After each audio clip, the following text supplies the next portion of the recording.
Magandang araw kaibigan! Tuloy po kayo sa Felicidad's Channel. Sa mga kwento ng buhay at pag-ibig na hinalukay sa natatagong baul ni Felicidad. Pero bago po tayo magpatuloy, huwag niyo pong kalilimutan na i-like ang video, i-subscribe ang channel, at i-click ang notification bell para lagi kayong updated sa mga parating pa na upload.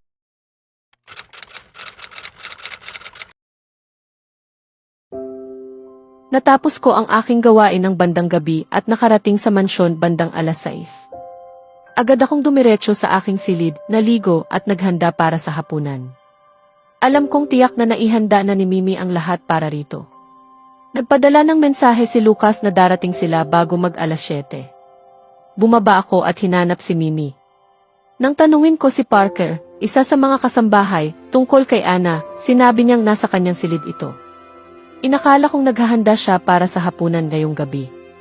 Nais ko sana siyang makausap tungkol sa kakaiba niyang pag-ugali. Pumunta ako sa kanyang silid at kumatok. Pumasok ka, sabi niya. Pumasok ako. Saglit niya akong tiningnan at muling nag-ayos ng kanyang buhok. Lumapit ako sa kanya at nagtanong, ano bang nangyayari, Mimi? Medyo kakaiba ang kilos mo mula pa kagabi. Napapansin ko iyon. May nagawa ba akong mali? Wala, sagot niya. Pakiusap, Mimi. Hindi na ako nasa maayos na kalagayan ngayon. Sapat ng mahirap dahil nagtatampo si Dan. Huwag mo naman itong gawing mas mabigat sa pamamagitan ng pananahimik mo. Alam mo kung gaano ka kahalaga sa akin. Hindi ko kayang tiisin ang galit mo. Pakiusap, kausapin mo ako at sabihin kung ano ang pagkakamali ko, pakiusap ko. Alam mo, Xavier, hindi lamang kita itinuring na parang anak. Ikaw ay tunay kong anak. Ako ang nagpalaki sa iyo. Lagi kong hangad na mabigyan kayo ng pinakamahusay na pagpapalaki. At alam mo, kapag may nagawang mali ang isang anak, may bahagi rin ng pananagutan ang magulang, sabi niya. Ano po ang nais ninyong ipahiwatig, Mimi? Alam mo, si Maya ay isang kahangahangang babae. Hindi siya tulad ng mga babaeng dati mong inuuwi. Iba siya. Ni minsan ay hindi niya ako tinrato na parang iba lamang.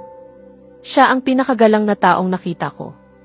Hindi ko alam kung ano ang nag-udyok sa iyo na isipin siya bilang isang babaeng may mababang dangal, ngunit hayaan mong sabihin ko, mas matagal na akong namuhay sa mundong ito kaysa sa iyo. Maaaring ikaw ang pinakamatagumpay na negosyante ngayon, ngunit mas matanda ako at mas marami ng naranasan. Hindi ako agad humuhusga, ngunit sa 2 araw na nakasama ko si Maya, sapat na iyon upang masabi kong hindi siya ang iniisip mong uri ng babae. Parang matalim na tinik sa aking pandinig ang mga salita ni Mimi. Paano nagawa ni Maya ito? Paano niya nagawang sirain ang relasyon ko kay Mimi? Hindi ko siya mapapatawad. At bago ka magalit, dagdag ni Mimi, hindi siya nagsumbong tungkol sa iyo. Kagabi, pumunta ako sa kanyang silid.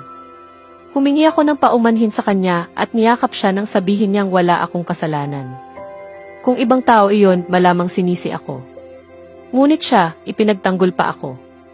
Habang nagsasalita siya ng mahinahon, niyakap ko siya. Hindi dahil sa pakitang tao, kundi dahil naramdaman kong kailangan niya iyon. Bigla siyang umiyak sa aking mga bisig ng halos 20 minuto. Nang pilitin ko siyang magsalita, sa kanya ibinahagi ang lahat. Hindi ko sana ito sasabihin sa iyo, ngunit sa nakikita kong pakikitungo mo sa kanya, kailangan mong makita ang katotohanan. Ano ang ibig mong sabihin, Mimi? Tanong ko, iniisip mo marahil na pinili niya ang kasal na ito. Ngunit hindi. Hindi man lamang siya tinanong ng kanyang ama. Hindi niya nakita ang mga dokumentong pinirmahan niya. Pinilit siyang pumirma at magpakasal nang hindi man lang nalalaman kung kanino. Lahat ay ipinataw sa kanya. Sa kabila nito, tinanggap niya ito bilang kapalaran. Kung ibang tao iyon, maaaring ginulo na niya ang buhay mo. Ngunit siya, nang malaman niyang lumalayo ako sa iyo, dahil sa mga sinabi niya, siya pa ang nakiusap na kausapin kita at unawain. Sinabi niyang pareho kayong dumaraan sa hirap. Isipin mo, ang babaeng tinawag mong walang dangal, hinusgahan mo, at inisip mong mapagsamantala, siya pa ang nagtatanggol sa iyo, kahit hindi mo ito malalaman. Malinaw niyang sinabi na huwag kong ipaalam sa iyo ang aming usapan.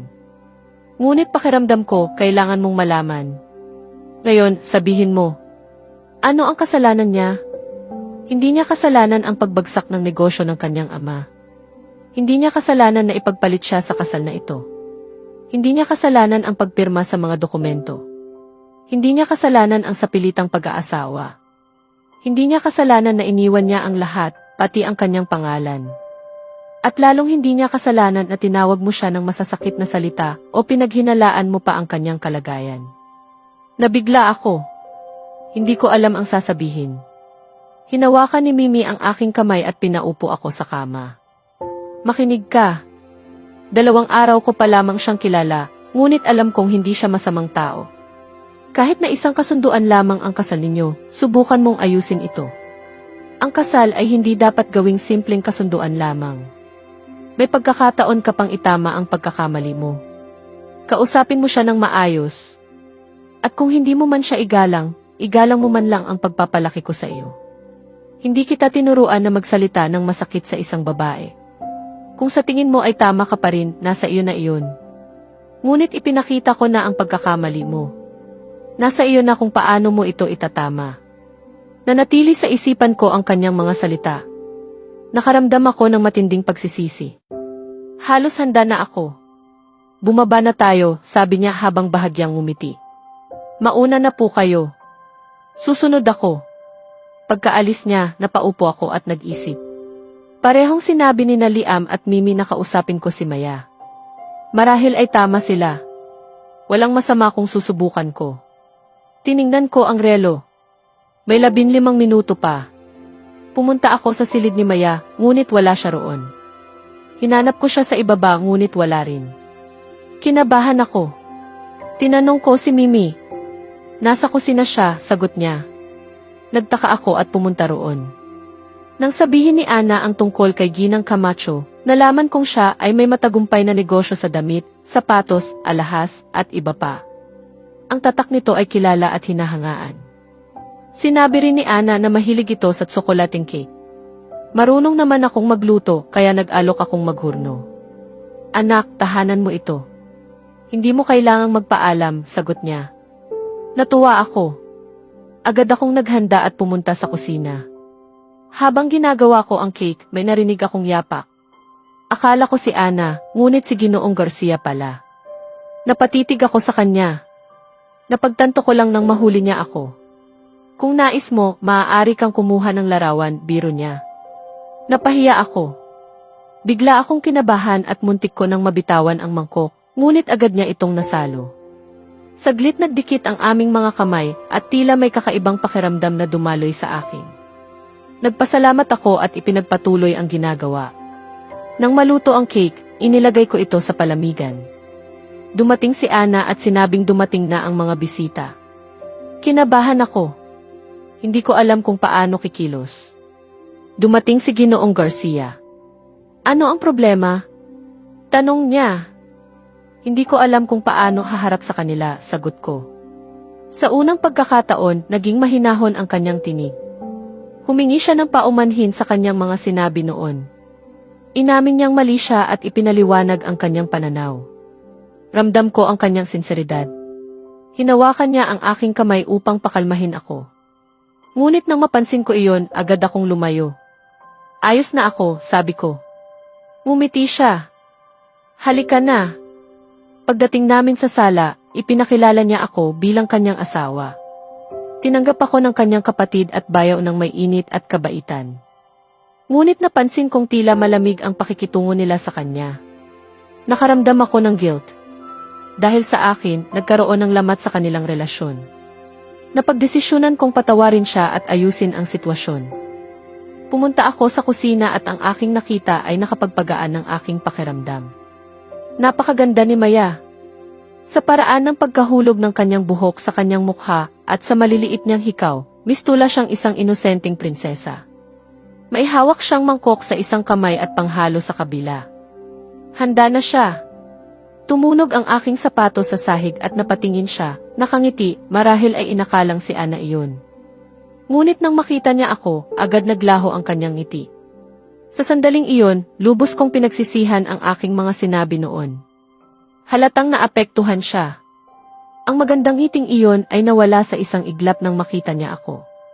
Sinubukan ko pa siyang biruin tungkol sa pagtitig niya sa akin. Inaasahang ingiti siya, ngunit hindi. Hindi ko alam kung bakit, ngunit hindi ako nagkaroon ng lakas ng loob na humingi ng tawad sa sandaling iyon.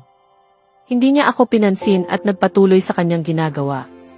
Inilagay niya ang cake sa oven at paalis na sana nang mapansin niyang naroon pa rin ako. Nasaktan ako sa isip na ang presensya ko ay labis na nakaapekto sa kanya na ayaw niya akong makasama sa iisang silid. Ngunit ayaw ko ring masira o masunog ang kanyang ginagawa, kaya ako na ang kusang umalis. Makalipas ang ilang sandali, dumating sina Dan at Lucas. Agad na tumakbo si Dan at niyakap si Mimi ng mahigpit. Noon pa man ay mas malapit na siya kay Mimi. Higit pa kaysa sa akin. Niyakap ako ni Lucas at sinabing, kaibigan, hindi pa siya lubusang kalmado. Kailangan mong magsikap ng husto. Malaki ang pagkakamali mo ngayon, sabay tapik sa aking likod. Alam ko, sagot ko. Sinubukan kong yakapin si Dan, ngunit hindi niya ako pinansin at umupo lamang kasama sina Lucas at Mimi. Pumunta si Mimi upang tawagin si Maya, ngunit bumalik na wala siya.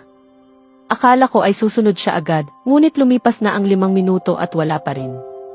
Tumayo ako at sinabing, titingnan ko kung ano ang nangyari.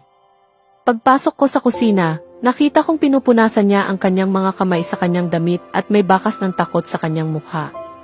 Lumapit ako at ipinaliwanag na hindi siya husgahan ni Dan at Lucas. Sa sandaling iyon, nagkaroon ako ng lakas ng loob na humingi ng tawad. Hindi niya sinabi kung pinatawad niya ako, ngunit kumalma siya matapos kong umamin. Magkasama kaming pumunta sa sala. Nakilala niya sina Dan at Lucas. Maya-maya, tila napansin niyang hindi ako kinakausap ng aking kapatid. Tumingin siya sa akin sandali sa kay Dan. Tumayo siya at humarap kay Lucas. Ginoong Camacho, kung maaari, maupo po kayo sa tabi ng inyong asawa. May nais po akong sabihin sa inyong dalawa. Kitang-kita ko ang kaba sa kanya, ngunit ang lakas ng loob na ipinakita niya ay nakapagpangiti sa akin. Naupo silang dalawa at lumuhod siya sa harap nila. Nagulat sila, ngunit sinabi niyang ayos lang. Hinawakan niya ang kanilang mga kamay at nagsalita, alam kong pareho kayong nagtatampo kay Ginoong Garcia dahil sa nangyari sa amin. Ngunit nais kong ipaalam na hindi lamang siya ang may desisyon. Ako rin ay pumayag sa kasal na ito. Huwag ninyong isipin na pinilit niya ako o nilaro ang aking damdamin. Isa siyang mabuting tao at inaalagaan niya ako ng maayos. Pasensya na kung tila nakikialam ako, ngunit dahil sa akin ay nagkakaroon kayo ng hidwaan. Mabigat po iyon para sa akin. Kung siya ay nagkamali, ganoon din ako. Pumayag ako sa kasal na ito ng kusa. At huwag kayong mag-alala, hindi niya sinisira ang aking buhay. Isa siyang tunay na Maginoo. Pakiusap, patawarin niyo siya. Napatitig ako sa kanya. Hindi niya alam na alam ko ang katotohanan. Nanapilitan siya. Ngunit napakahusay niyang ipinagtanggol ako. Naputol ang aking pag-iisip nang lumapit si Dan sa akin. Napakaswerte mo na siya ang napangasawa mo. Kung hindi dahil sa kanya, mahihirapan kang makuha ang kapatawaran ko. Ito na sana ang una at huling pagkakamali mo, sabi niya bago ako yakapin. Gumaan ang pakiramdam ko. Sumali rin si Lucas sa yakap. Si Maya ay nanatiling nakaluhod, nakangiti. Tinawag siya ni Lucas, bahagi ka rin ng pamilya. Halika. Sumama siya sa yakap, bahagyang nag-aalangan sa una, ngunit kalaunan ay naging komportable. Napakasarap sa pakiramdam na napapaligiran ng mga taong nagpapasaya sa iyo. Nang maghapunan, puno ng pagkain ang mesa. Tila hindi para sa dalawa kundi para sa napakaraming bisita. Lahat ay umupo maliban kay Maya. Dahan-dahan kong hinila ang silya sa tabi ko. Nauunawaan niya iyon at umupo. Nagkwentuhan at nagtawanan ang lahat. Napakasarap sa pakiramdam ang ganoong sandali. Pagkatapos kumain, tumayo si Maya. Sandali. May ginawa ako para sa inyo. Bumalik siya dala ang isang napakagandang cake. Halatang chocolate ito. Hindi ako makapaniwala na siya mismo ang gumawa. Parang mula ito sa isang mahusay na panaderya. Ngunit tumanggi sina Dan at Lucas.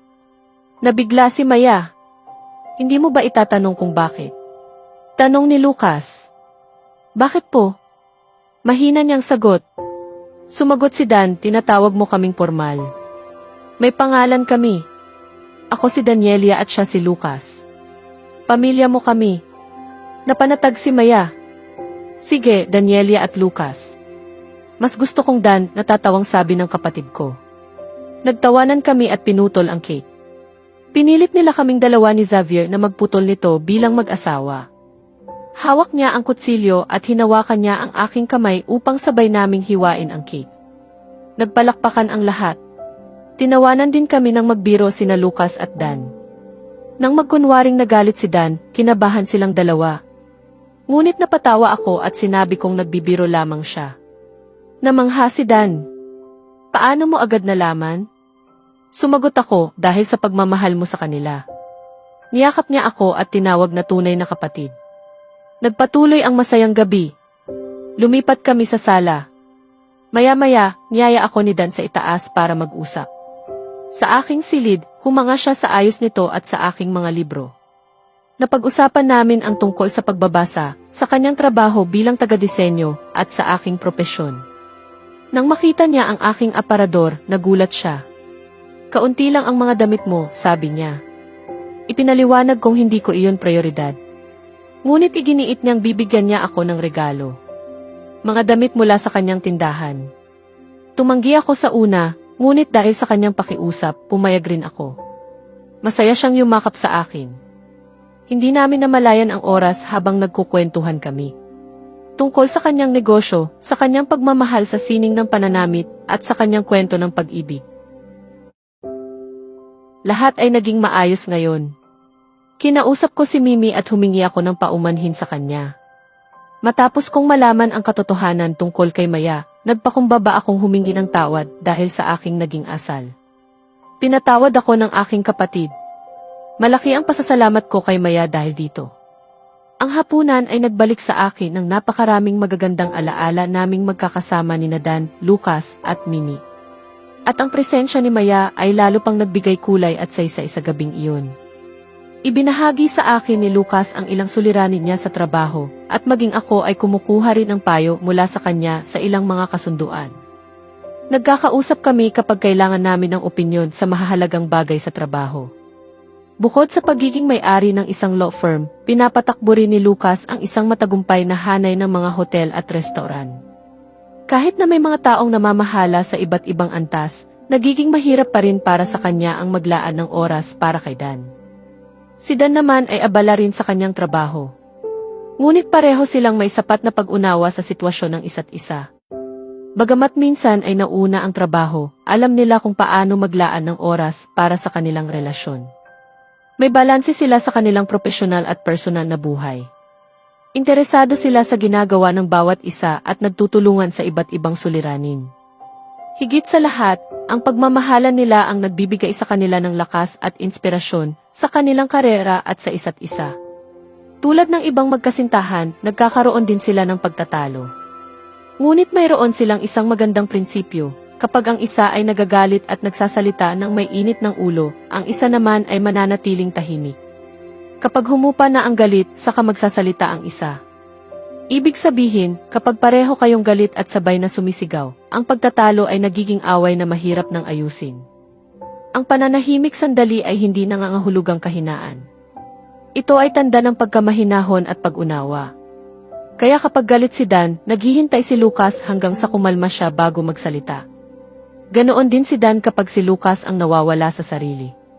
Sa kabuuan, pareho silang may sapat na pag-iisip at pagmamahal na alam nilang magtalo nang hindi na uwi sa matinding alitan. Nag-inuman kami sa bar sa loob ng aking mansyon. At si Lucas, gaya ng dati, ay agad na lasing. Inihatid ko siya sa kama sa silid ni Dan sa ikalawang palapag. Pinagmasdan ko siya habang natutulog. Totoong may pagkademonyo siya minsan, ngunit kapag natutulog, napakapayapa niyang tingnan. Parang isang banal. Napakaswerte ko na may kaibigan akong tulad niya. Para siyang kapatid na hindi ko kailanman nagkaroon. Lagi siyang nasa tabi ko. Sumusuporta at nagbibigay lakas sa akin. Napatingin ako sa isang kolhe sa silid ni Dan. Sa mga larawan pa lamang, makikita na kung gaano sila nagmamahalan. Minsan, naiinggit ako sa kanila. Mayroon silang taong mauwian. Makakausap, makakatawanan, makakaiyak. Nang walang takot na husgahan. Higit sa lahat, may nagmamahal sa kanila ng buong puso. Pumunta ako sa silid ni Maya upang tawagin si Dan. Bukas pa ang ilaw. Pagdating ko, nakita ko silang dalawa na nagtatawanan at naglalaro sa kama. Ilang sandali akong nakatayo roon, ngunit hindi nila ako napansin. Umubo ako upang makuha ang kanilang atensyon. Napansin ako ni Maya at agad siyang tumigil sa pagtawa. Hindi ko nagustuhan iyon. Ayokong magbago siya kapag nasa harap ko. Dan, nag-inuman kami at nalasing si Lucas. Pinatulog ko siya sa silid mo. Matulog ka na rin, gabi na, sabi ko. Oo nga, gabi na. Matutulog na ako, sagot niya, sabay yakap kay Maya. Magandang gabi, Maya. Magpahinga ka. Kakailanganin mo ng lakas bukas, sabi ni Dan. Niyakap niya ako. Magandang gabi, kuya. Hinalikan ko ang kanyang noo. Magandang gabi, prinsesa. Umalis si Dan at kami na lamang ni Maya ang naiwan. Hindi siya makatingin sa akin. Uminom ka na ba ng gamot? Tanong ko. Hindi. Nakalimutan ko, sagot niya. Talaga? Abala ka na naman kaya nakalimutan mo ang kalusugan mo, sabi ko. May ibinulong siya ngunit hindi ko narinig. May sinabi ka ba? Umiling siya. Ano pang hinihintay mo? Kunin mo na ang gamot mo. O gusto mong ako pa ang magpainom sa iyo? Agad siyang tumayo, kinuha ang gamot at ininom ito. Ngunit nasamid siya. Lumapit ako at hinaplos ang kanyang likod hanggang sa kumalma siya. Kailangan mo talaga ng mag-aalaga sa iyo. Maghahanap ako bukas, sabi ko. Nagbibiro ka, hindi ba? Tanong niya. Sa tingin mo ba nagbibiro ako? Nagulat siya. Pasensya na. Iinumin ko na ang gamot ko sa tamang oras. Huwag na kayong maghanap ng mag-aalaga. Hindi na ako bata. Naunawaan mong nagbibiro si Dan agad, pero ako hindi. Sabi ko, sabay tawa. Nainis siya. Huwag mo akong pinagtatawanan. Bakit? Hindi ba pwede? Biro ko. Nakasulat ba iyon sa kontrata? Sagot niya. Napansin kong nasobrahan na ang biro. Pasensya na. Gusto ko lang maging normal sa iyo. Mahinang sagot niya. Nakaramdam ako ng antok kaya umalis na ako. Kinabukasan, nagising ako sa sinag ng araw. May bahagya akong sakit ng ulo. Pagkabukas ko ng aparador, napansin kong paso na ang aking gamot. May kumatok. Pumasok ka, sabi ko. Pumasok si Rini na may dalang tray. Sir, may ipinadala pong tsaa para sa inyo, sabi niya. Akala ko si Dan, ngunit nalaman kong si Maya pala ang nagpadala. Nagulat ako. Kahit sa kabila ng lahat, naalala niya pa rin ako. Uminom ako ng tsaa. Hindi ako mahilig sa tsaa, ngunit nakagaan ito sa pakiramdam. Samantala, si Maya ay nagising ng maaga, tulad ng nakasanayan niya. Naghanda siya ng kape at herbal na tsaa para sa amin dahil naisip niyang magkakaroon kami ng hangover. Pagkatapos, pumunta siya sa aklatan at nagbasa ng isang nobelang pag-ibig tungkol sa dalawang taong magkaiba, ngunit nagkatuluyan. Habang nagbabasa siya, ginulat ko siya sa pamamagitan ng pagpisil sa kanyang braso. Napatili siya sa takot. Tinakpan ko ang kanyang bibig. Tumigil ka. Ako ito. Nang makilala niya ako, kumalma siya. Napatingin ako sa kanya at natawa. Nakakatawa ang reaksyon niya. Bakit ka tumatawa? Tanong niya. Akala mo kinikidnap ka, sabi ko habang natatawa. Hindi ka dapat tumatawa sa takot ng iba. Pasensya na, sagot ko. Anong ginagawa mo rito? Tanong ko. Humingi siya ng paumanhin, akala niya ay pinaaalis ko siya. Hinawakan ko ang kanyang pulso upang pigilan siya. Bakit palagi mong iniisip na masama ang ibig kong sabihin? Tanong ko. Hindi siya sumagot. Sumagot ka, sabi ko ng mas mariin. Ngunit nanatili siyang tahimik. Parang batang pinagsasabihan. Bakit hindi ka nagsasalita? Tanong ko, pilit na pinipigilan ang sarili kong mainis. Hindi sumasagot o nagsasalita ang isang tao kapag pinapagalitan siya, sagot niya habang nakayuko. Saglit akong napaisip kung sino ang nagturo sa kanya ng ganoong paniniwala. Pagkatapos ay sumagi sa isip ko ang kanyang ama. Kung nagawa siyang pilitin sa kasal, malamang ay naitanim din nito ang ganitong mga maling kaisipan sa kanya. At sino ang nagsabi sa iyo niyan? Tanong ko. Ang mga magulang ko, sagot niya, nananatiling nakayuko. Tumingin ka sa akin. Ngunit patuloy siyang nakatingin sa sahig. Marahan kong itinaas ang kanyang baba gamit ang aking hintuturo at nakita ko ang kanyang mga matang puno ng luha. Ano ba ang kinatatakutan mo, Maya? Walang sinuman ang mananakit o magsasalita laban sa iyo rito. Kapag may sinasabi ako, hindi ibig sabihin na pinapagalitan kita o sinisigawan. Maaaring gusto ko lamang makipag-usap sa iyo. Matutunan mong kilalanin ang kaibahan ng tono. Alam kong nagkamali ako kanina nang taasan kita ng boses. Ngunit magtiwala ka, taos puso akong humihingi ng paumanhin. Ngayon, sinusubukan ko lamang makipag-usap sa iyo, tulad ng ginagawa ng mga normal na tao. Kung ikaw ay isang tao nga, sabi ko, sabay ngiti. Nanatili siyang tahimik sandali at sa kanya naunawaan ang huli kong sinabi. Ano po ang ibig ninyong sabihin, Ginoong Garcia? Maaari po bang ipaliwanag ninyo? Agad na nawala ang takot sa kanyang mga mata at napalitan ng pagtatanong. Wala akong ibang ibig sabihin kundi ang nais kitang makausap, Ginang Garcia, sagot ko sa parehong tono. Pagkasabi niya ng Ginang Garcia, nakaramdam ako ng panlalamig sa buong katawan. Hindi ko alam kung ano ang sasabihin ko, kaya tumango na lamang ako. Maaari ba tayong mag-usap? Tanong niya sa pinakamahinahong tinig na narinig ko mula sa kanya. Sige, sagot ko. Doon ko napansin na hawak pa rin niya ang aking kamay. Tiningnan ko iyon at sa kanya binitawan. Umupo ako at tahimik siyang pinakinggan. Kaya. Panimula niya. Kaya. Sagot ko. May gusto akong malaman, sabi niya. Hindi ko siya naintindihan. Ano ang nais ninyong malaman? Lahat. Lalo akong nalito. Tungkol sa kasal na ito, sa kasunduang pinirmahan bago ang kasal, at higit sa lahat tungkol sa iyo. Nais kitang makilala, Maya. Hindi ko alam ang sasabihin. Hindi ko po naiintindihan, sagot ko. Ang ibig kong sabihin, nais kong malaman kung nangyari ba ang kasal na ito ayon sa iyong kagustuhan at kung alam mo ba ang tungkol sa kasunduan. Napatingin ako sa kanya, nagulat. Alam na ninyo ang lahat. Kayo ang nag-ayos ng lahat, sagot ko. Oo, alam ko ang lahat. Ngunit ang lahat na iyon ay yaong mga impormasyong ibinigay sa akin. Hindi ang mga alam mo. Si Ana ba? Hindi ko maipagpatuloy ang sasabihin. Oo, si Mimi ang nagsabi sa akin. Hindi dahil gusto niya, kundi dahil kailangan kong malaman. Ngunit nais ko pa ring marinig ang lahat mula sa iyo. At huwag kang magtampo sa kanya. Para siyang ina sa akin. Sinubukan lamang niyang ituwid ang aking pagkakamali. Ano pa ang nais ninyong marinig? Nasabi na ni Ana ang lahat, hindi ba? Tanong ko. Nasabi niya ang sinabi mo sa kanya. Ngunit nais kong marinig ang lahat mula sa iyo. Nang makita ko ang kanyang determinasyon, naunawaan kong hindi niya ito bibitawan hanggat hindi niya nalalaman ang lahat. Kaya ikinuwento ko sa kanya ang lahat-lahat. Nagulat siya at higit sa lahat, halatang nagalit. Hindi ko alam na napilitan ka sa kasal na ito. Hindi ko kailanman nais na pilitin ka o kahit sino. Sa totoo lang, hindi ako ang nagmungkahi ng kasalang ito. Ang ama mo ang naglatag ng alok. Ano ang ibig ninyong sabihin? Tanong ko, labis na nabigla.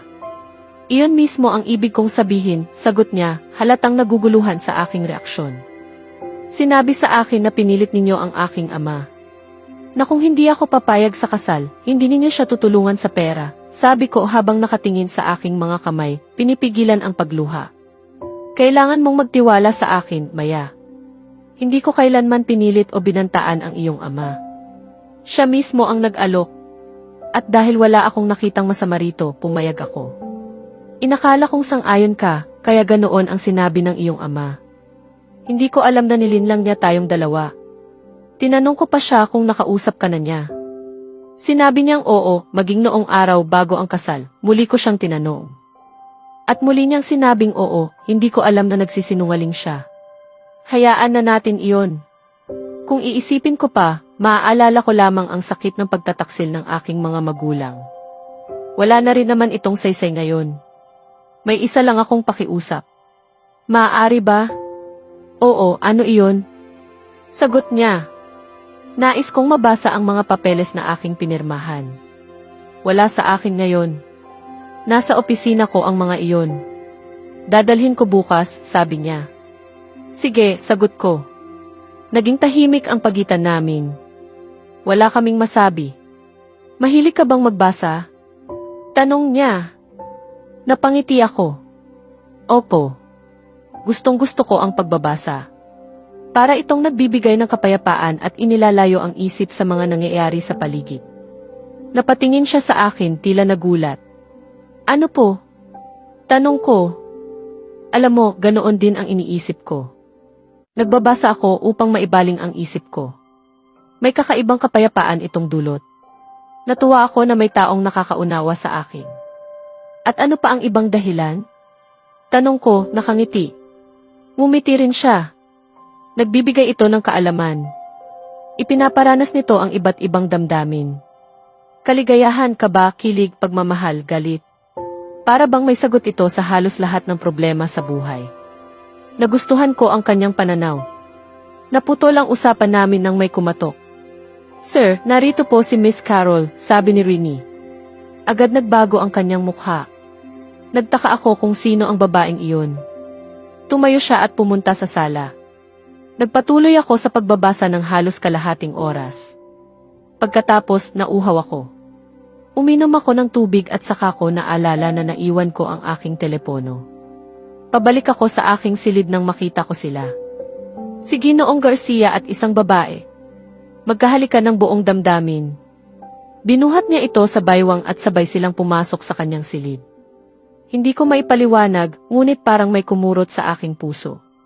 Alam kong wala kaming tunay na relasyon, ngunit bilang mag-asawa, nararapat pa ring igalang iyon. Napuno ng luha ang aking mga mata. Mabilis akong bumalik sa aking silid at isinara ang pinto. Hindi ko maintindihan kung bakit ganoon ako kaapektado. Napaiyak ako. Pagkatapos ay naalala ko ang sinabi ni Daisy, huwag mong sayangin ang iyong mga luha sa taong hindi karapat-dapat. Agad akong tumigil. Naalala kong may appointment ako kay Daisy kinabukasan. Kailangan ko siyang makausap tungkol sa lahat. Lalo na sa aking lumalalang pagkabalisa. Tinawagan ko siya. Sa wakas, nagkaroon ka rin ng oras para tumawag, biro niya. Magandang araw din sa iyo, sagot ko. Tumigil ka dyan. 5 araw kitang tinatawagan. Halos 30 beses akong tumawag at daan-daang mensahe ang ipinadala ko. Labis akong nag-alala sa iyo, sabi niya. Nais kitang makausap, Daisy. May appointment ka bukas, hindi ba? Hindi ka ba libre ngayon? Linggo naman. Kailangan kong pumunta sa ospital sa loob ng 20 minuto. Pero mabilis lang iyon. Libre ako hanggang alas 11. Magkita tayo pagkatapos. Sige, sagot ko. Ipadala mo ang address. Susunduin kita. Sige, kailangan ko nang umalis. Mahal kita, sabi niya at agad ibinaba ang tawag. Napatingin ako sa salamin. Namumugto ang aking mga mata. Naligo ako at nagbihis ng simpleng maong at blusa. Mas komportable ako sa ganitong kasuotan. Malapit nang mag-alas 11. Kinuha ko ang aking telepono at aklat at lumabas. Pagdating ko sa sala, nakita ko si Ana. Ana, tawag ko. Oo, anak. May aasikasuhin lang po ako. Babalik din ako mamaya. Sige, magdala ka ng sasakyan at driver. Huwag na po. Susunduin ako ng kaibigan ko. Sige, mag-ingat ka. Paalam. At tuluyan akong lumabas ng mansyon. Napakasarap ng pakiramdam ko habang kausap si Maya. Ngunit nang sabihin ni Rini na narito si Carol, bigla akong nakaramdam ng tensyon. Isa siyang modelo na may kahangahangang hubog ng katawan, eksaktong tipo ko. Noong huli kaming nagkita, 1 linggo bago ang aking kasal, napakaganda ng gabing iyon. Ngunit ngayon, hindi na tulad ng dati. Naroon sina Dan at Lucas, at higit sa lahat, naroon si Maya.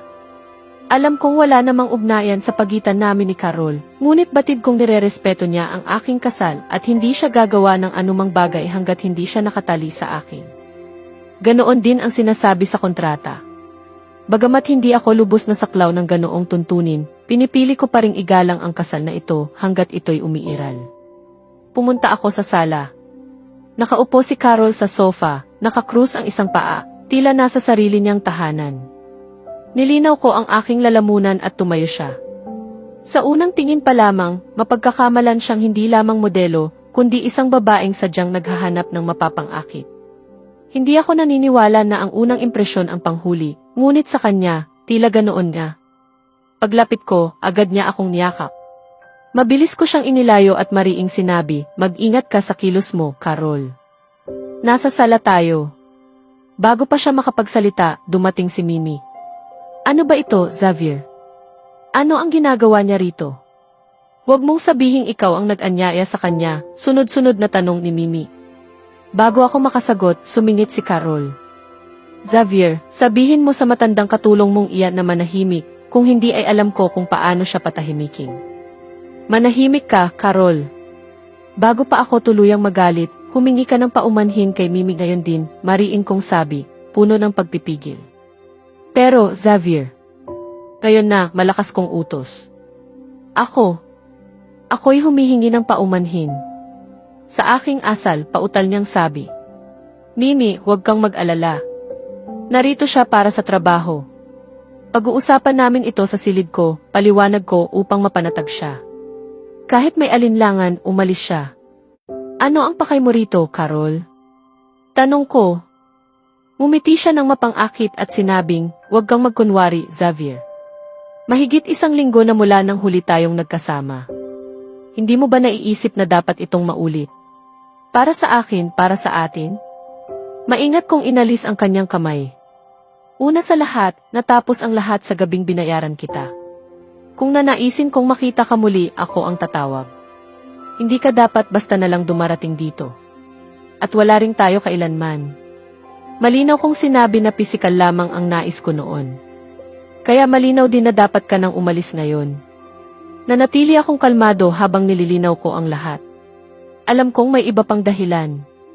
Dati, tinatanggap mo ako rito ng walang pag-aalinlangan. Ano ang nagbago ngayon? Tanong niya. Napagpasyahan kong sabihin na ang tungkol kay Maya. Makinig ka, Carol. Malalaman mo rin naman ito sa iba, kaya sasabihin ko na. Kasal na ako at masaya ako. Natawa siya. Hindi ako nagbibiro. Isa ka ring empleyado ko, kaya nararapat lamang na malaman mo. Isa itong nakaayos na kasal at sinusubukan kong kilalanin ang aking asawa. Ayokong magkaroon ng gulo. Kaya nakikiusap akong umalis ka bago pa niya makita. Bago pa siya makasagot, dumating si Rene. Paumanhin po, sir. Tumatawag po ng tuloy-tuloy ang telepono ni Mrs. Garcia sa nakaraang 10 minuto. Nasa silid aklatan po siya, kaya inakala kong mas mainam na ipaalam sa inyo. Ako na ang bahala, sagot ko. Pagpasok ko sa silid, tumutunog ang telepono. Nakalagay ang pangalang John. Sinagot ko. Hello? Maaari ko bang makausap si Maya? Hindi ko nagustuhan ang paraan ng pagtatanong. Abala siya ngayon. Maaari mong sabihin sa akin at ipararating ko. Pasensya na, pero personal ito. Tatawag na lang ako muli at pinutol niya ang tawag. Sunod-sunod na mensahe ang pumasok. Nasaan ka na? Nag-aalala ako. Hindi mo ito magagawa sa akin. Sumagot ka, nakakatakot na. Mahal kita, Maya. Magkikita tayo sa Lunes, hindi ba? Nabigla ako. May kasintahan siya. Hindi ko akalaing pinapayagan mong magkaroon ng kasintahan ang asawa mo kahit kasal na kayo, sabi ni Carol.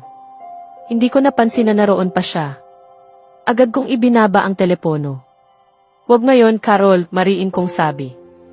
Makinig ka lang. Aalis din ako. Inuuna mo ang asawa mong may iba na pala.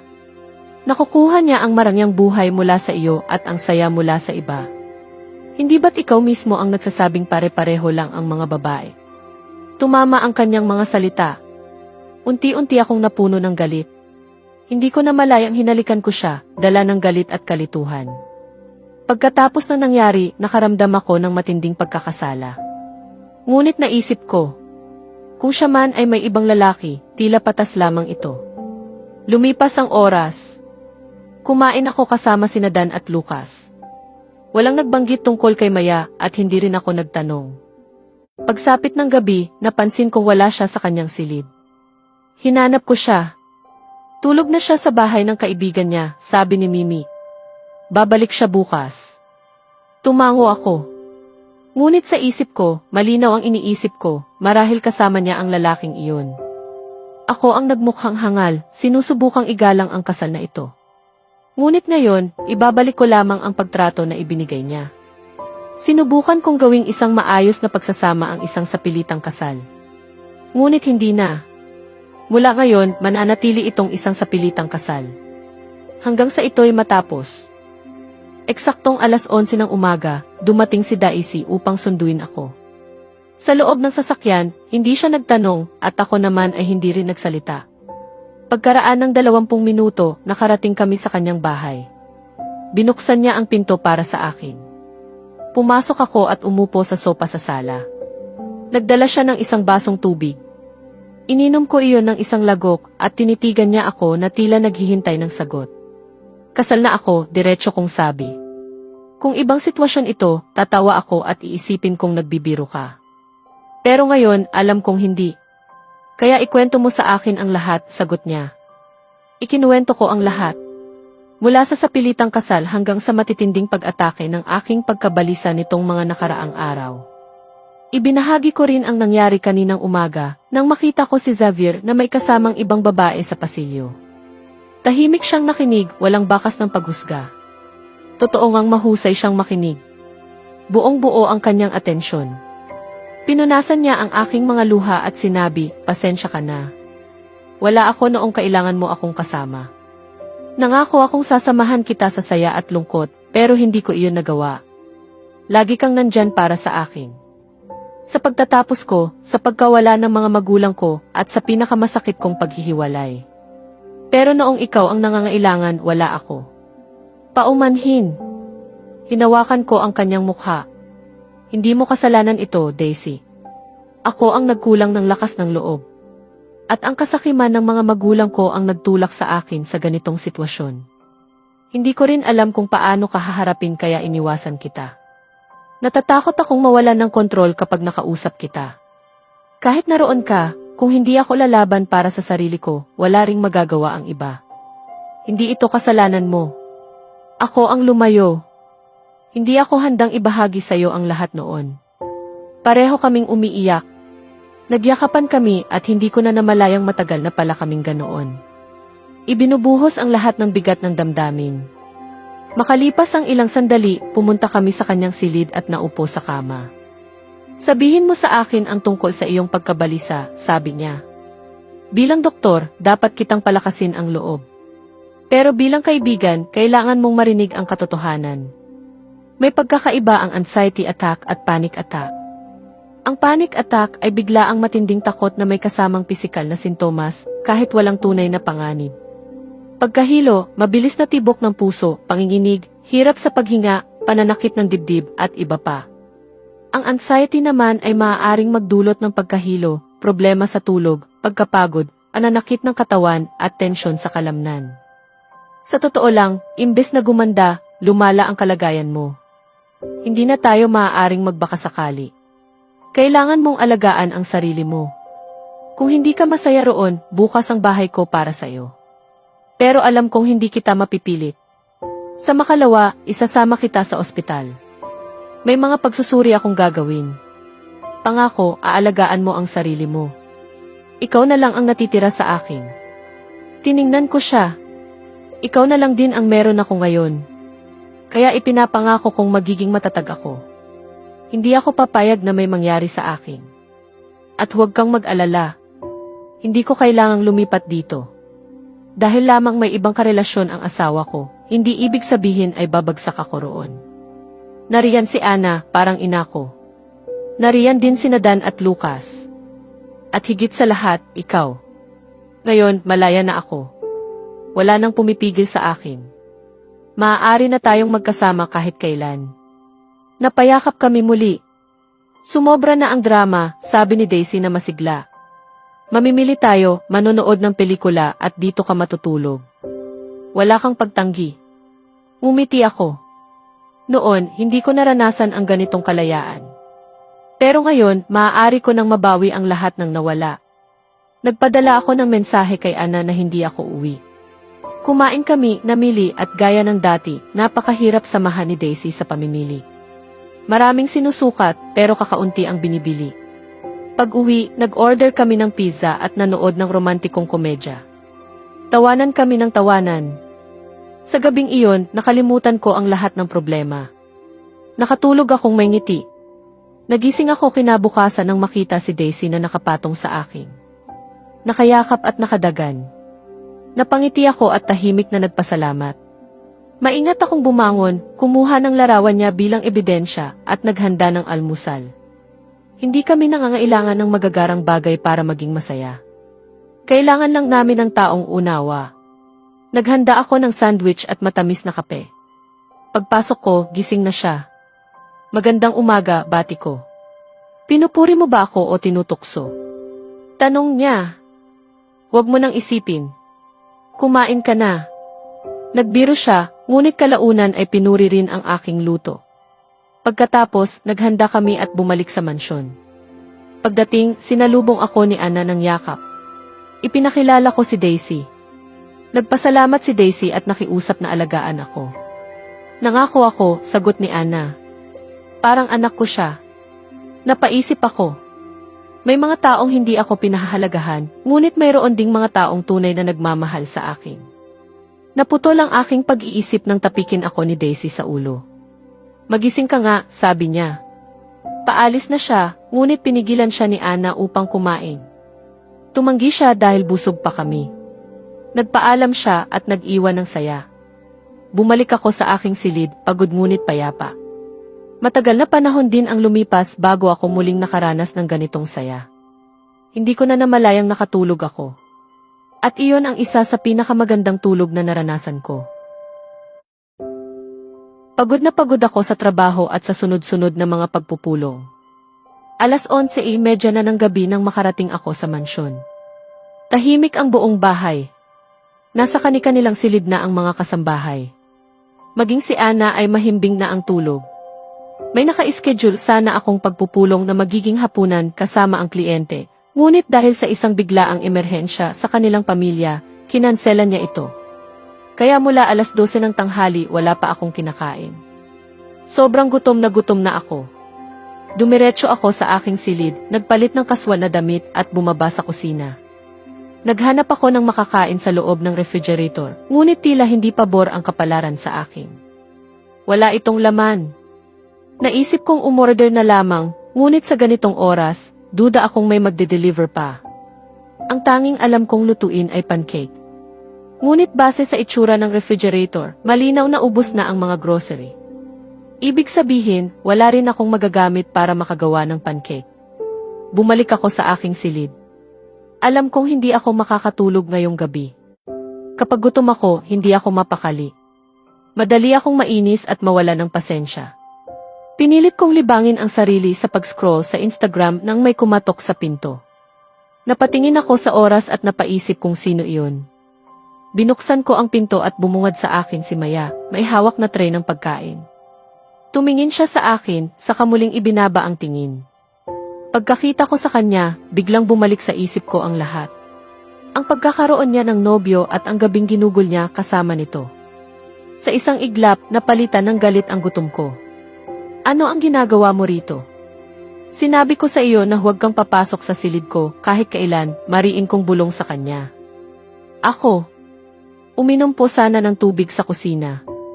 Nakita ko po kayong naghahanap ng makakain. Wala na pong laman ang refrigerator.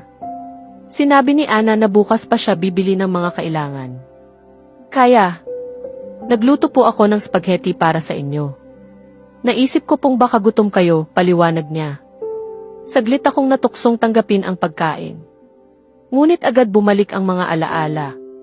Mapait akong natawa at pumalakpak. Alam mo, karapat-dapat kang bigyan ng parangal. Talagang kahanga-hanga ang pag-arte mo. Mahigpit kong hinawakan ang kanyang siko. Ano ang akala mo? Ikaw lang ang may isip. Marunong din akong mag-isip. hindi mo ako maluloko. Alam ko na ang tunay mong pagkatao. Ang pagpapanggap mong inosente, ang pagluluto mo para sa akin. Wala na iyang epekto sa akin ngayon. Marami na akong nakilalang babae, ngunit ikaw ang pinakamapagsamantala at walang dangal na nakilala ko. Ano ang akala mo? Magpapatuloy ka sa pagpapanggap at bibigyan kita ng lahat. Karangyaan, pagmamahal at iba pa? Hindi. Hindi ako naging matagumpay sa negosyo sa pamamagitan lamang ng pagpirma ng papeles. Pinaghirapan ko ito. Kilala ko ang galaw ng mundo at ng mga tao. Alam ko ang pagkakaiba ng tuso at ng tunay na mabuti. Ikaw ay tuso na nagtatago sa likod ng pagiging inosente. Sayang lamang ang oras ko sa iyo. 6 na buwan lang ang kasunduan natin. Pagkatapos noon, aalis ka sa buhay ko. Habang nandito ka, susunod ka sa mga utos ko. Huwag kang magsasalita ng higit sa kailangan kay Mimi. At huwag mong ipapaalam sa kanya ang nangyari ngayon. Kung hindi, hindi mo magugustuhan ang mangyayari sa iyo at sa pamilya mo. Mapanganib akong tao. Huwag mo akong subukin. Itinulak ko siya. Nahulog ang tray at nagkalat ang spaghetti at nabasag ang mga plato. Tiningnan ko ang mukha niya. Walang emosyon. Inasahan kong iiyak siya, ngunit hindi. Mas lalo akong nagalit. Nandito ka pa rin? Ano? Handa ka bang ibigay ang sarili mo? Sabihin mo magkano ang halaga mo. Huwag mong sabihing mataas pa riyan dahil hindi ka karapat-dapat. May karapatan din akong makita ang nasa likod ng mga damit na iyan. Asawa kita, hindi ba, Maya Santos? Nanatili siyang nakatayo, tila nagulat, ngunit pinigilan ang luha. Tahimik siyang nagpunta sa kusina, bumalik na may dalang basurahan at mop at nilinis ang kalat. Pagkatapos, umalis siya ng walang salita. Hindi ako sanay na hindi pinapansin. Nagpunta siya sa kanyang silid at isinara ang pinto ng malakas. Pinilit kong baliwalain iyon at bumalik sa aking silid. Hindi ako nakatulog. Hindi dahil sa gutom, kundi dahil sa konsensya. Hindi ko dapat sinabi ang mga iyon. Ngunit pinaniwala ko ang sarili kong siya ang may kasalanan. Magdamag akong gising. 6:00 ng umaga, nag-jogging ako at nag-ehersisyo. Pagbalik ko, may nakita akong babaeng nakaupo sa sala. Paumanhin, sino ka at ano ang ginagawa mo rito? Tanong ko. Ikaw pala ang hindi tapat na asawa ng kaibigan ko. Ako si Daisy. Ang matalik niyang kaibigan, sagot niya. Lumapit ako sa kanya. Hindi ko alam na may kaibigan ang asawa kung walang dangal. Mukhang magkatulad kayo. Bago pa ako makapagsalita muli, bigla akong sinampal. Noong nakaraang gabi, muli akong pinagbintangan ni Ginoong Garcia. Masakit ang mga sinabi niya, ngunit pinigilan kong umiyak. Nangako ako kay Daisy na magiging matatag ako. Nagkaroon ako ng panic attack, ngunit nakatulog pa rin kahit papaano. Kailangan kong pumunta sa ospital para sa mga pagsusuri. 8:00, susunduin ako ni Daisy. Pagdating ko sa sala, nakita kong hawak ni Ginoong Garcia ang braso niya. Nagalit ako. Lumapit ako at sinampal siya. Makinig ka, siya lang ang mayroon ako. Kung nagawa kitang sampalin ngayon, mas matindi pa ang gagawin ko sa susunod kung ulitin mo ito. Hinila ko si Daisy at umalis kami. Naiwan akong nakatayo. Hindi makapaniwala. Hindi ako galit. Nagulat ako. Pumunta ako sa aking opisina at tinawagan si Chris. Dalhin mo sa akin ang lahat ng detalye ng bank account ni Maya sa loob ng 1 oras. Ipadala mo rin si Michael. Pagdating nila, kinuha ko ang mga dokumento. Napansin kong may mga regular na padala ng pera sa account ni Maya. Ipinasuri ko ito. May mali. At ngayong gabi, mukhang magiging mahaba ang gabi, mahal kong asawa. Nasa loob kami ng sasakyan ni Daisy, nakaparada sa labas ng mansyon. Hindi pa rin ako makapaniwala sa lahat ng nangyari kanina. Kailanman ay hindi ko inakala na si Ginoong Garcia ay magiging ganoon kababa ang asal. Alam kong galit siya sa akin, ngunit alam ko ring hindi siya kasing sama ng ipinapakita niya. Ngunit ang nangyari kagabi at kaninang umaga ay nagmulat sa akin. Isa siyang taong walang galang at mababa ang pagtingin sa iba. Unti-unting bumalik sa isip ko ang lahat ng sinabi niya. Nagsimulang mamuo ang luha sa aking mga mata hanggang sa tuluyan na akong napaiyak. Hindi ko na napigilan ang sarili ko. Ngunit agad kong naalala na ang pag-iyak ay kadalasang nauwi sa aking panic attack at hindi ko maaaring ipakita iyon kay Daisy ngayon. Ayokong madamay siya. Pinilit kong kumalma, tumingin sa kanya at nagsabi, "Pasensya ka na, mahal ko. Hindi ko akalaing mararanasan mo ang ganitong uri ng kahihiyan sa bahay na iyon. Kung alam ko lang, hindi na sana kita pinapunta. Pasensya na talaga." Pinunasan niya ang aking mga luha at sinabi, "Alam mo naman, Maya, na wala kang kasalanan dito. Kaya tigilan mo na ang paghingi ng tawad sa mga bagay na wala kang kinalaman. Umiti ka na lang gaya ng dati. At alam mo rin na wala akong pakialam sa sasabihin o iisipin ng iba tungkol sa akin. Kaya huwag mo akong alalahanin. Kailangan na nating pumunta sa ospital. Hindi na tayo maaaring mahuli." Tumango ako at pinunasan ang aking mga luha. Pagkatapos, nagmaneho na kami papunta sa ospital. May ilang pagsusuri na kailangang gawin sa akin. Ibinigay ni Daisy ang listahan ng mga iyon upang maisagawa ko agad sa ospital. Pagkatapos noon, bumalik siya sa kanyang mga pasyente. Alauna na ng hapon nang matapos ang lahat ng aking pagsusuri. Nagugutom na ako dahil hindi ako nakapag-almusal. Pumunta ako sa kanyang opisina at kumatok. "Pasok," sabi niya. May kausap siyang pasyente. "Pasensya na, Daisy. Hindi ko alam na abala ka. Maghihintay na lang ako sa hardin," sabi ko. "Hindi, Maya. Dito ka na lang maghintay sa sofa. Pagkatapos nito, uuwi na tayo." "Ito na ang huli," sagot niya. Umiling ako ng bahagya. "Salamat, pero mas pipiliin kong maghintay sa labas." Alam ko ring hindi komportable ang isang pasyente na magbahagi ng problema kung may ibang tao sa loob ng silid. Umiti ako at lumabas patungo sa hardin. Napakaganda ng hardin. Punang makukulay na bulaklak sa gilid, malalaking puno at mga ibong umaawit. Hindi mo iisiping nasa ospital ka. Umupo ako sa isang bangko at inisip ang proyektong kailangan kong ipasa kinabukasan.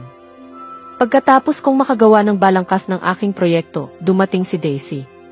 Nagngitian kami. "Halika na, mahal ko. Tapos na ako. Maaari na tayong umuwi," sabi niya. Napagdesisyonan naming pumunta muna sa bahay niya, magluto ng tanghalian at magpalipas ng oras ng magkasama. Pagkatapos, ihahatid niya ako pabalik sa mansyon. Sinabi rin niyang makukuha ko ang resulta ng aking mga pagsusuri makalipas ang 2 araw. Mabilis na lumipas ang oras na magkasama kami. Dumating ang oras na kailangan ko nang bumalik sa mansyon. Inaya niya akong magpalipas ng gabi sa kanila, ngunit magalang akong tumanggi. "Kailangan kong ayusin ang ilang bagay sa bahay," sabi ko. Hinatid niya ako sa mansyon at umalis na. Pumasok ako sa loob. Bandang 10:00 na ng gabi. Tahimik ang sala. Walang ilaw at walang kasambahay. Dumiretso ako sa aking silid. Pagbukas ko ng pinto, hindi man ako lubos na nagulat. Ngunit nag-init ang ulo ko sa nakita ko. Nandoon si Ginoong Garcia, nakaupo sa kama, suot ang itim na jacket at itim na pantalon. Tila sumasalamin sa kanyang malamig na pagkatao. "Maligayang pagdating sa bahay, mahal kong asawa," sabi niya. Tiningnan ko ang oras. Eksaktong 10:00 ng gabi. Tinitigan niya ako at nagsabi, "Masasabi kong maaga kang umuwi ngayon. Kadalasan, ang mga babaeng tulad mo ay umuuwi sa umaga. Mukhang wala kang nahanap na kasama ngayong araw." Ipinihit ko ang aking mga mata sandali, saka muling tumingin sa kanya. "Hindi pa ba sapat ang ginawa mo kagabi at kaninang umaga?" Tanong ko. "Tinatawag mong palabas iyon, ngunit iyon ay isang paalala sa katotohanan," sagot niya.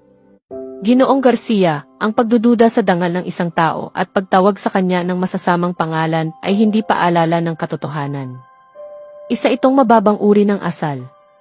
"Maaari mo bang ipaliwanag kung bakit ka narito?" tanong ko.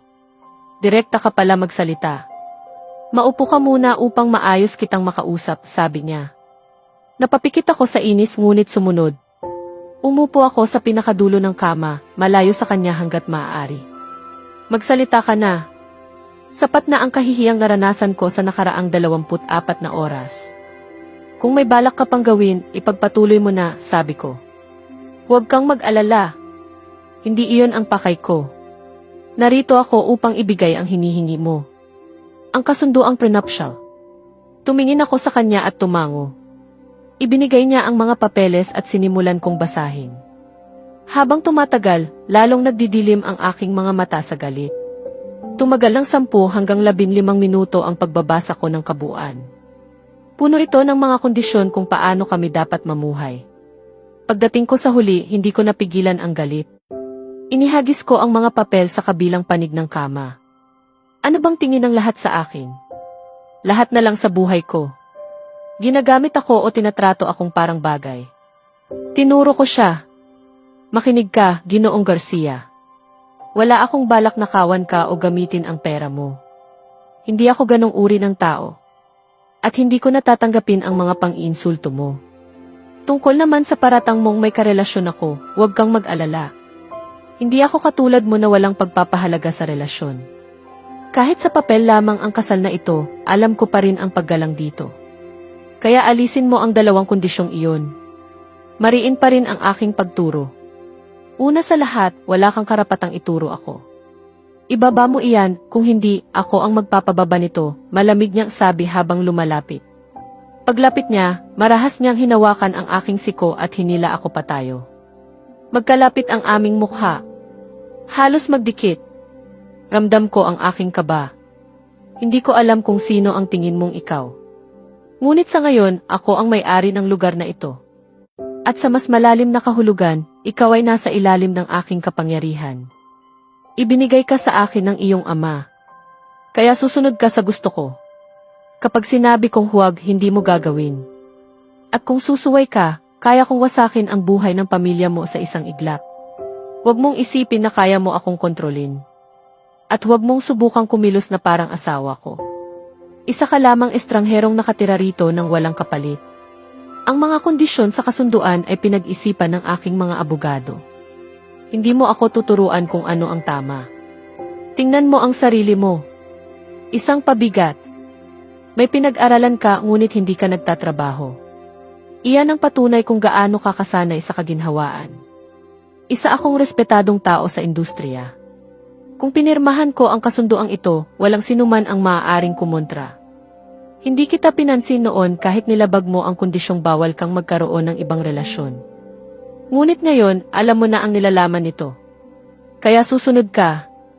Hindi ka na makikipag-ugnayan sa sinuman at hindi mo na ulitin ang ginawa mo kanina. Hindi ako nananakit ng babae. Kung hindi, matagal na kitang nasaktan. Halos manginig ako sa takot habang hawak niya ako ng mahigpit.